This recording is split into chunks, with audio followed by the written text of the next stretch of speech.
Well, thanks very much indeed for the invitation and for the introduction and for getting the lengthy job title right. You should see the size of the business card. It's absurd.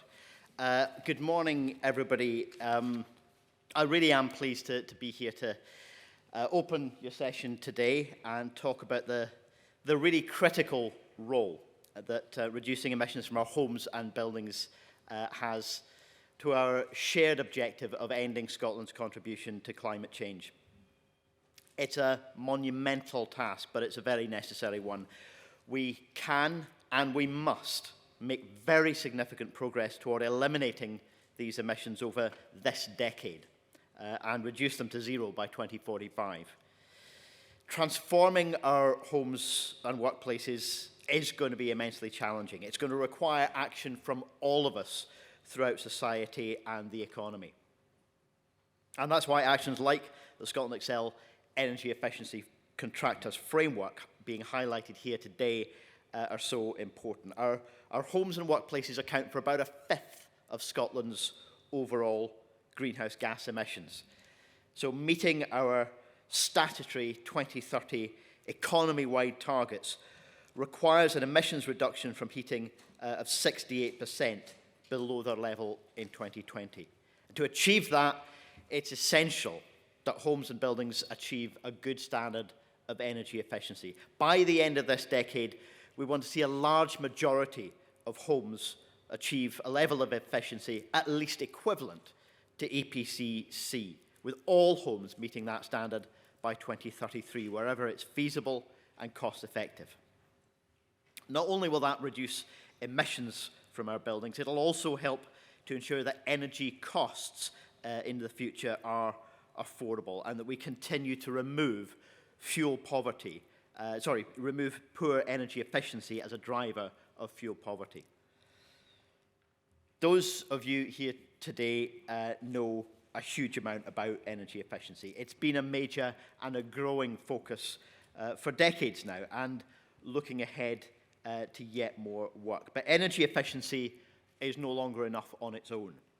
We also need a massive switch to zero-emission heating systems if we're going to meet our climate targets. And so, again, by 2030, by the end of this decade, we need over 1 million homes and the equivalent of 50,000 non-domestic buildings in Scotland to convert from fossil fuels to zero-emission heat. This, again, is a huge transition.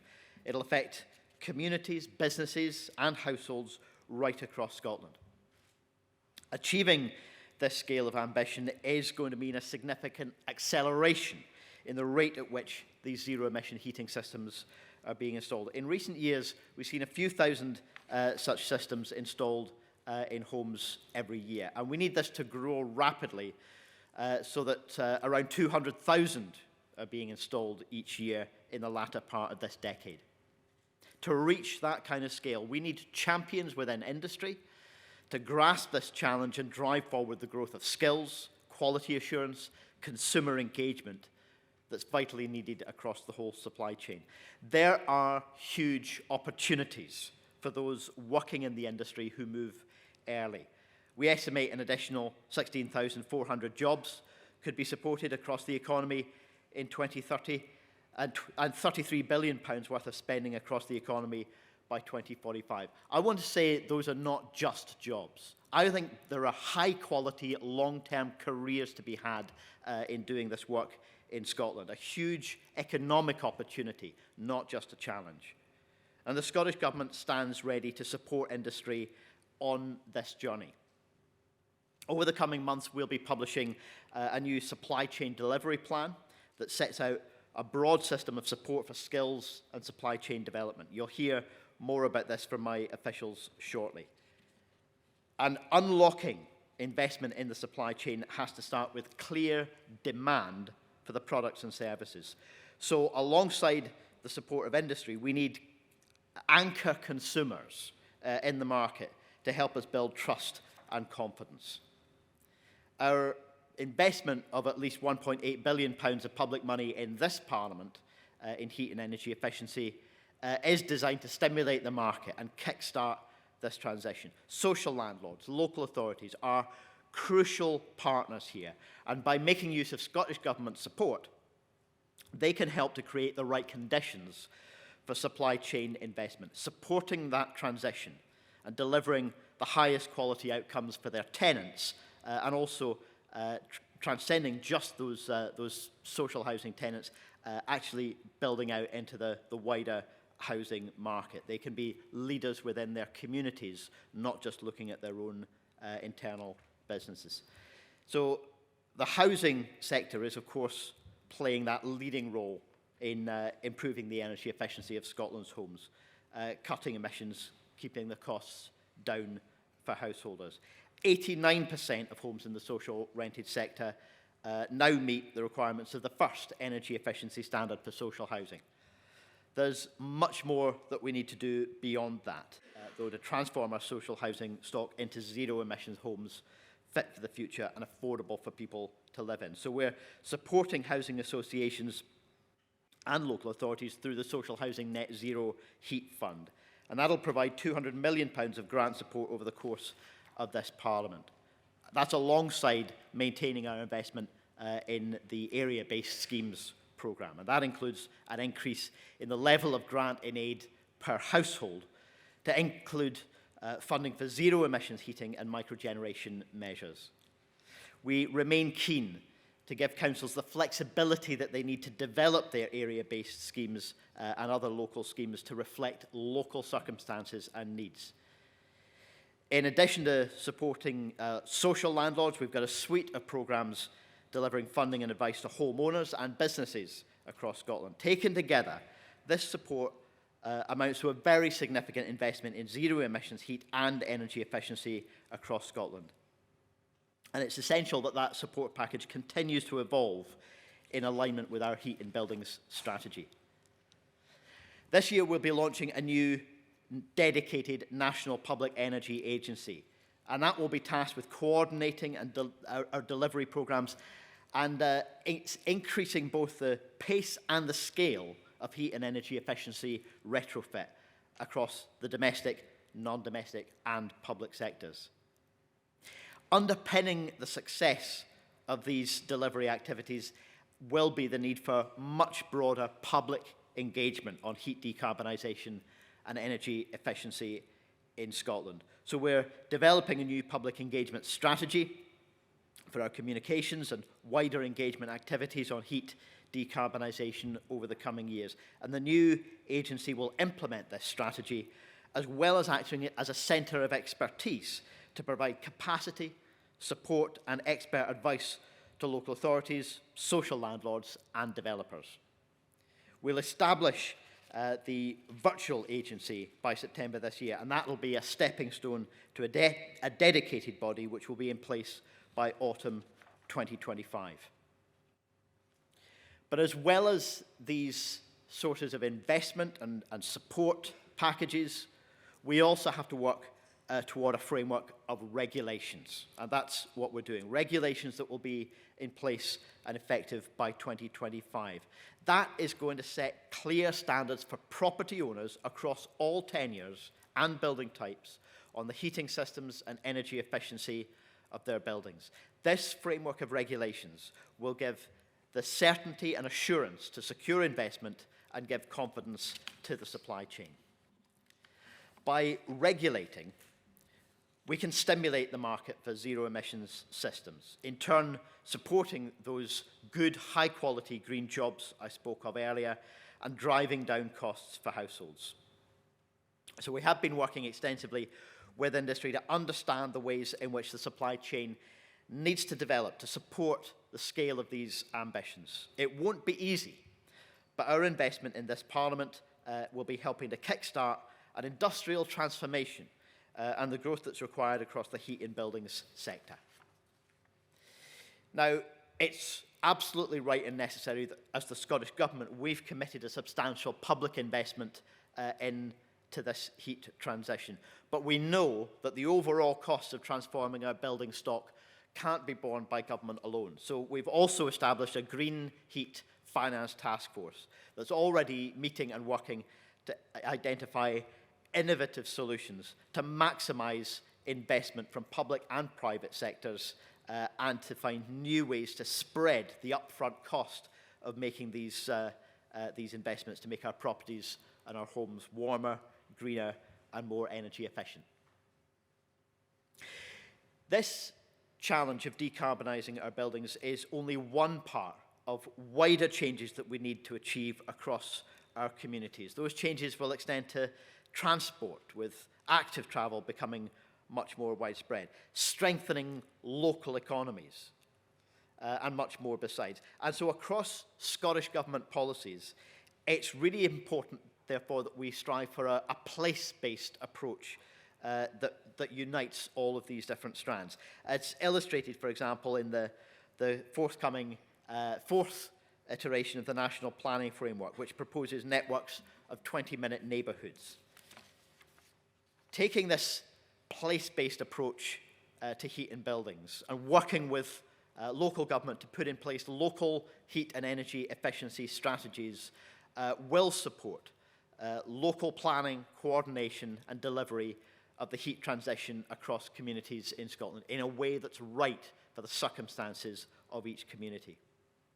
So we've introduced the Local Heat and Energy Efficiency Strategies Order into Parliament, and that creates a clear statutory basis for delivering these strategies, ensuring consistency and comprehensive coverage across Scotland.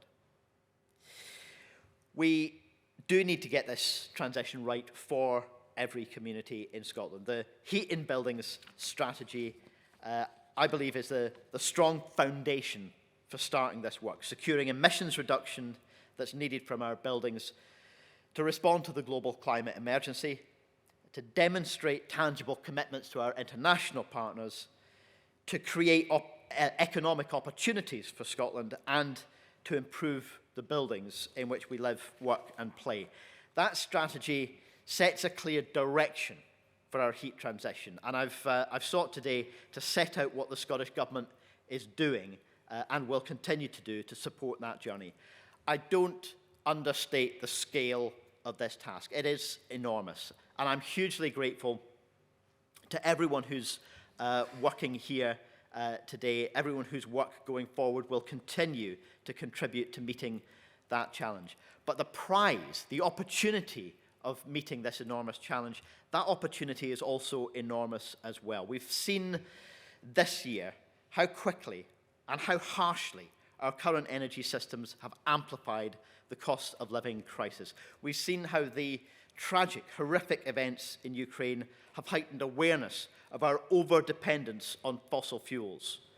So the prize that we're all focused on is not just warmer homes, but greater stability and greater security, both at home and around the world. That's something worth working for. So thank you once again for inviting me to speak, and I hope you have a really productive day.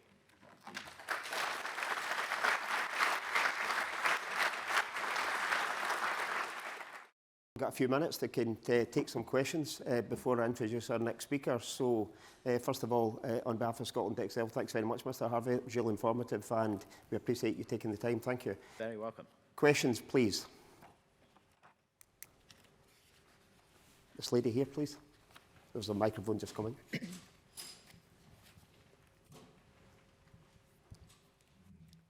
How do we counteract doomerism, climate doomerism, and the fact that some people think it's gone too far and we're too late? Wow, this is, yeah, I have feelings about this question.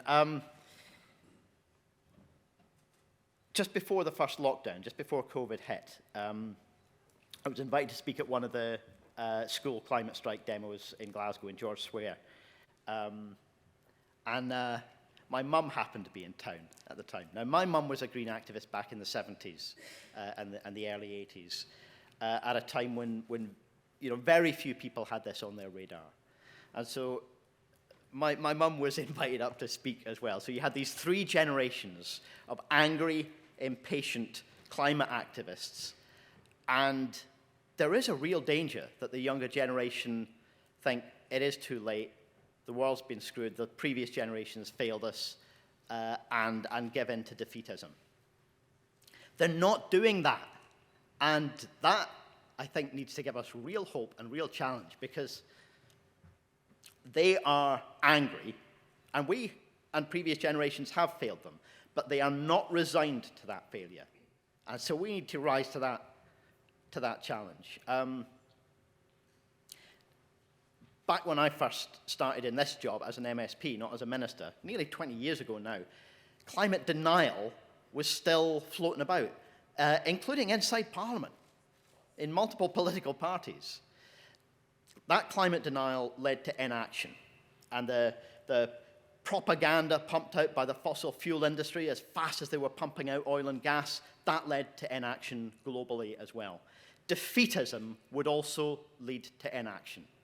So, frankly, even if the next IPCC report says we probably are too late, I'm not willing to give in to defeatism at that point, because while there is the slightest chance that humanity can secure not only our own survival, but the rest of the living world with us, we have to give it our all. Any other questions? The lady over here.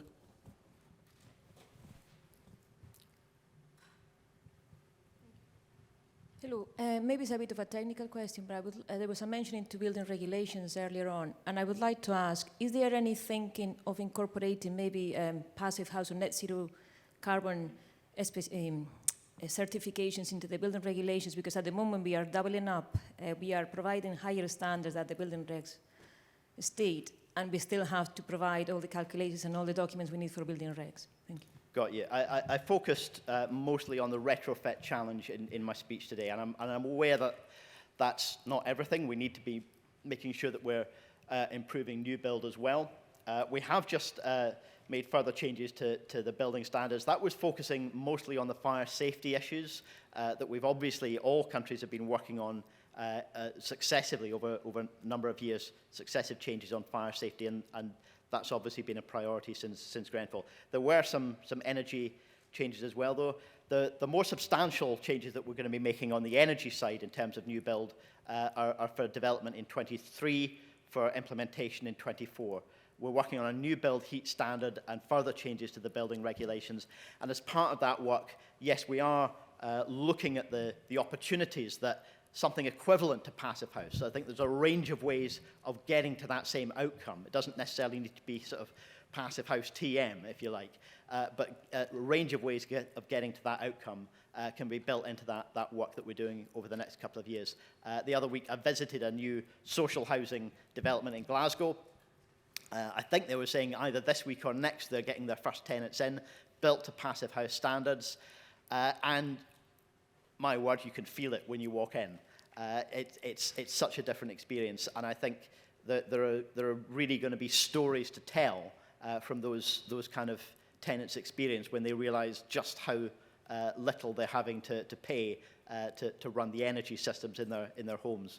And when those stories get out, they need to be inspiring to people. So that's one of the things that I would ask of you all, is of the work that you've done, of the work that you see going well, how can we make sure that the stories get told and shared in our society? Because things like zero emissions heating systems, whether it's passive house, whether it's heat pumps, whether it's district heating networks, they're much more familiar in some other countries. Lots of people here might vaguely have heard of them, but it's a bit of an abstract concept. And we need those stories to be told so that we can build confidence in the wider public that these changes can be made to work for us all. So absolutely on the new build side, we're looking to innovate. Some of that will be for development this year, next year, and into 24. Okay. We've probably got time for one quick question if there are. This gentleman here, please. Hi, as a kind of social housing provider for the council, we have responsibility achieving East 2, which we're kind of committing to now and making our plans and our programmes. The solutions are already there, heat pumps, PV, battery storage, that type of stuff, but one of the major concerns we've got is the constraints on the grid. You know, the vast majority of our houses across all of Scotland, not just social housing providers, is done through gas just now. So shifting that kind of 80% reliance on gas to electricity, the grid can't cope as it stands, and there's huge constraints on the grid, and that's not even considering electrical vehicle charging as well on top of that again. So there's what support or discussions are taking place just now so the DNOs can kind of cope with this huge demand and huge kind of upscaling that's required over the next few years. Yeah, this is again a huge challenge, but it's complicated by the fact that you have devolved and reserved aspects to this. I know the Cabinet Secretary for Net Zero was meeting with Ofgem just yesterday, and again discussing some of these issues that are around UK level powers, whether held by government or by the regulator. That applies in terms of how we socialise the costs of some of the grid upgrades that need to happen at a local level. If you're seeing an expansion of, whether it's heat pumps, whether it's different technologies are going to have a different impact on demand on the grid and the need to strengthen it. Whether it's at a more national level, the transmission charging that acts as a barrier to getting more renewable electricity onto the grid in the first place in Scotland. There is a great deal that needs to change about that, and also that for the consumers, this question of rebalancing pricing. The idea that we decarbonise our electricity supply in Scotland, and then we're effectively paying prices that are based on an assumption that electricity is coming from the most polluting power stations like coal, when we've ended that already. That just doesn't work. Other countries are also grappling with this question about rebalancing. The middle of an energy price spike, I understand, is a really difficult time for the UK government to think about doing that, but it has to be done because it's an absolutely necessary part of this transition. And getting this transition away from fossil fuels requires exactly the same agenda as the response to the energy crisis. We need to be ending our reliance on unstable, overpriced and highly polluting fossil fuels. And yet, a lot of these UK regulatory changes are absolutely required. So we're making that case as forcefully as we can. And Ofgem were here for the All Energy Conference just the other week. And I spoke with some of their senior people myself, and I recognise that they see it, it's on their agenda, but they haven't acted yet. And so we need to keep up the pressure on that. Thank you very much. I think we're just about out of time for this session. So once again, thank you very much. So please acknowledge that, Mr. Harvie. Thank you. Thank you.